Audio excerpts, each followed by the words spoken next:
Journaliste emblématique de la chaîne TV+, Joël Franck-Koulou s'en est allé auprès du père et de ses ancêtres dans la nuit du 27 au 28 février dernier. Sa famille médiatique et particulièrement sportive a tenu à lui rendre un vibrant hommage.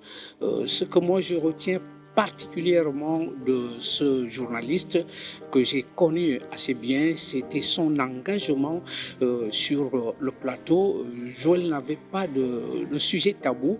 Quand il fallait dénoncer, il le faisait. Quand il fallait caresser, il le faisait.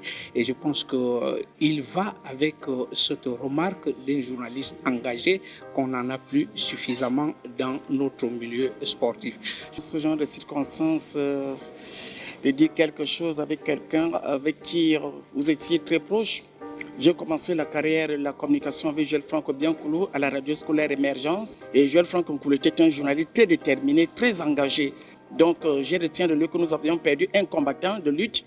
Aujourd'hui, on va dire sa perte est immense, parce que ça a été quelque chose de brusque. C'est beaucoup d'émotions et je vous jure que c'est avec beaucoup de peine que je vous parle là, mais je n'ose pas faire couler mes larmes. Donc, tout ce que je peux dire, c'est repose en paix. Merci pour tout ce que tu nous as donné. Pour sa famille biologique, la douleur est forte et la pilule a encore du mal à passer. Pour moi, c'est très difficile parce que il était mon grand frère, mais il m'appelait maman.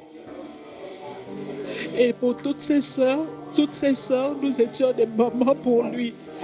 Je ne sais pas comment je vais faire parce que ce soit dans la maladie, dans les moments douloureux, dans les moments de joie, on était toujours ensemble. Joël Franck, c'était mon fils. Il nous quitte à la fleur de l'âge. Je pourrais vous dire que les mots nous manquent pour exprimer la douleur que nous traversons. Un homme franc, un homme intègre, un homme à la plume craquant l'injustice et le faux, un homme aimant, c'est le moins que l'on puisse retenir de Joël Franck-Koulou. Le natif de Bitam sera inhumé ce samedi 13 avril 2024 dans sa ville natale.